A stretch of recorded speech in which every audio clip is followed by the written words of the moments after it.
En este video se realizará el procedimiento para predimensionar vigas de concreto armado.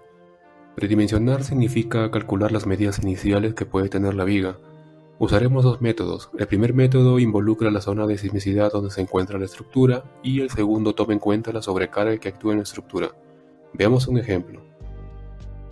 Predimensionaremos la viga V1 y V2 de un edificio de un piso. En el gráfico podemos apreciar la ubicación de la viga V1 con una longitud de 6 metros y la viga V2 de 3 metros y medio. Los criterios que analizaremos aplican en edificaciones que tienen una estructuración a base de pórticos de concreto, es decir, son las columnas y vigas los elementos que resisten las cargas y fuerzas sísmicas. Antes de iniciar con los cálculos, primero debemos definir el tipo de losa y la dirección que tendrá, para poder clasificar las vigas en principales y secundarias. Como es una estructura muy simple en términos de complejidad y tiene dimensiones pequeñas, podemos escoger una losa aligerada. Para la orientación es recomendable que sea paralelo a la dirección más corta. Esto quiere decir que las viguetas estarán en el sentido de los 3 metros y medio como indican las flechas. Definida la orientación, podemos clasificar a la viga de 6 metros como principal, porque en ella se apoyarán las viguetas de la losa aligerada, y a la otra viga de 3 metros y medio como secundaria. Teóricamente las vigas secundarias no soportan ningún tipo de carga de la losa, pero en la práctica no es exactamente así. Estas vigas soportan un porcentaje de las cargas totales, por lo tanto no siempre serán vigas chatas. El primer criterio toma en cuenta la zona de sismicidad donde está ubicada la estructura y la longitud de la viga. Con cualquier criterio que se adopte se puede estimar las dimensiones de la viga. En este caso la altura la denominaremos h y al ancho la llamaremos b. En zonas de alta sismicidad, para las vigas principales, h será mayor o igual que la longitud de la viga entre 10, y el ancho b será mayor a la mitad de la altura calculada, pero como mínimo se adopta 30 centímetros. Para las vigas secundarias, el factor de la relación para calcular h cambia a 12, y el ancho b como mínimo es 25 centímetros. En zonas de baja sismicidad, aplica los mismos conceptos que el caso anterior, la única diferencia son los factores para calcular la altura. En vigas principales es 12 y en secundarias es 14. Los anchos mínimos se mantienen. Para conocer si estamos en una zona de sismicidad alto o baja, podemos guiarnos del mapa de factor de zona de la norma sismo resistente E030. La zona 1 representa una zona de baja sismicidad y la zona 4 de alta sismicidad. Como el criterio de predimensionamiento solo indica alta y baja, podemos asumir que la zona 2 también corresponde a una baja sismicidad y la zona 3 a una alta sismicidad. Para este ejemplo, la estructura está situada en el departamento de Junín. De acuerdo al mapa estaríamos en la zona 2. Asumimos entonces que estamos en una zona de baja sismicidad. Es importante aclarar que para este criterio se toma la longitud libre de la viga, es decir que no se considera el ancho de las columnas. La viga principal tiene una longitud efectiva de 6 metros y la secundaria de 3 metros y medio.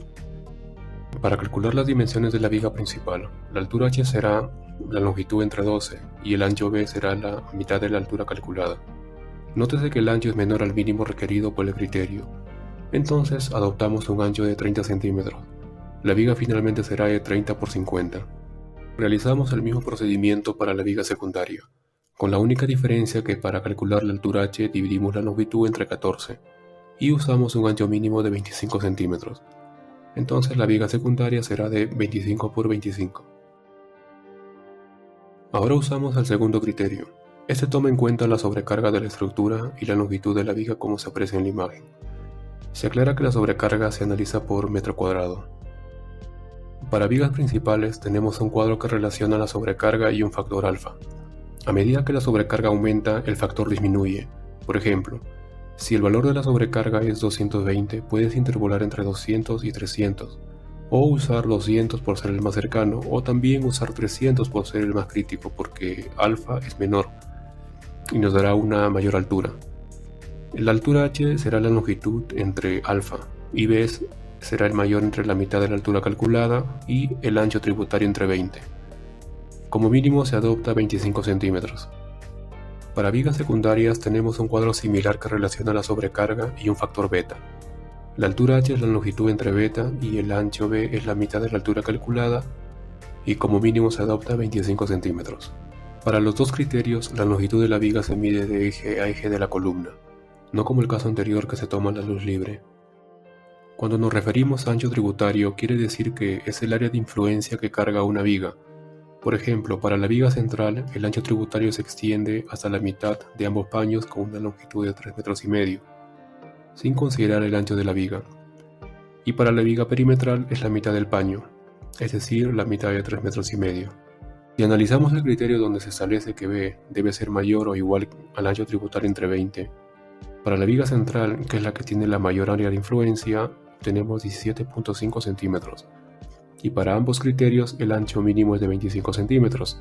Entonces podemos descartar esta condición para todas las vigas y no analizarla porque el resultado será menor a 17. Es importante indicar que para vigas secundarias el ancho tributario se extiende 1 metro en caso de vigas perimetrales y para vigas que están en una posición central el ancho se extiende 1 metro a ambos lados.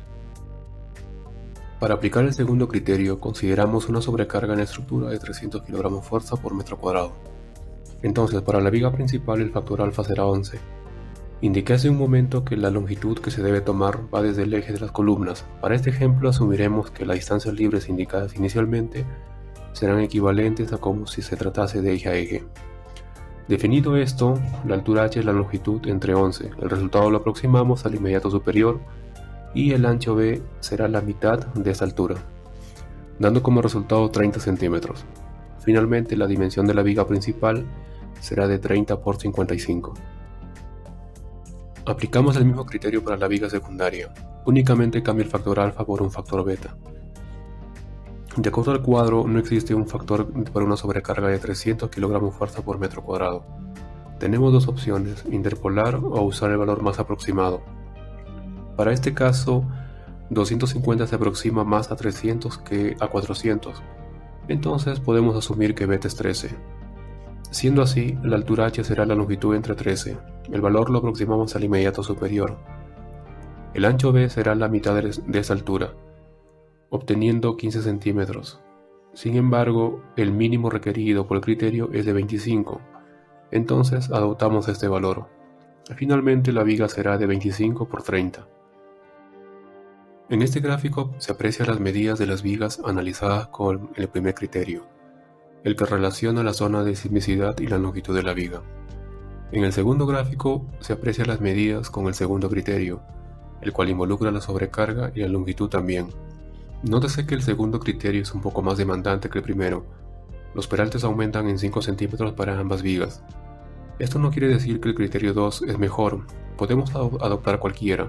Recuerda que estas medidas son referenciales y es el inicio de todo un proceso de diseño estructural. Usamos estas medidas como base, es decir, son datos iniciales que debemos adoptar durante el proceso de diseño y se verificará si realmente estas dimensiones son las que se deben usar o en algunos casos se puede aumentar o disminuir.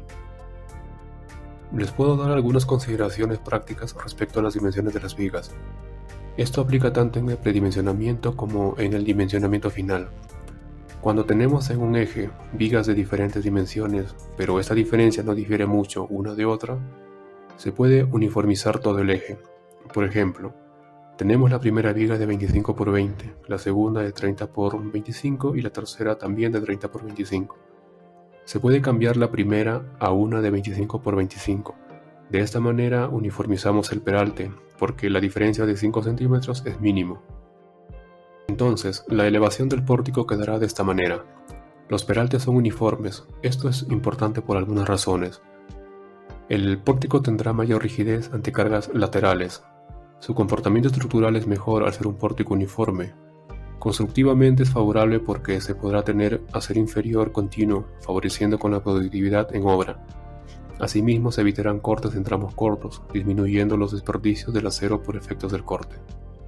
Otra consideración importante, a medida que vamos subiendo del nivel, las dimensiones de la viga son menores, porque las solicitaciones que actúan en la estructura se ven reducidas.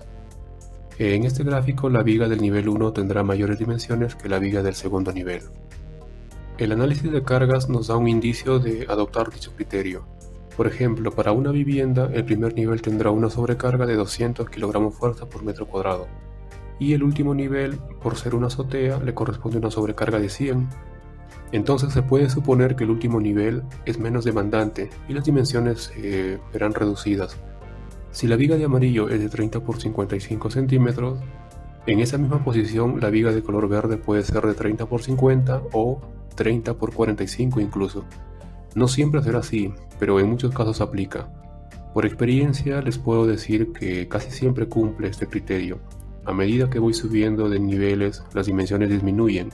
El problema para que no cumpla esto mayormente es el control de las deflexiones. Aquí termina la guía predimensionamiento de vigas. Existen otros criterios más, pero personalmente uso estos. Como les indiqué, estas relaciones o fórmulas nos dan una idea de qué dimensiones puede tener la viga, y es un buen punto de partida para iniciar el análisis y diseño estructural. Así que mi recomendación es usar el criterio que más se adecue al caso que estén analizando. Nos vemos en un siguiente video y gracias por ver el contenido.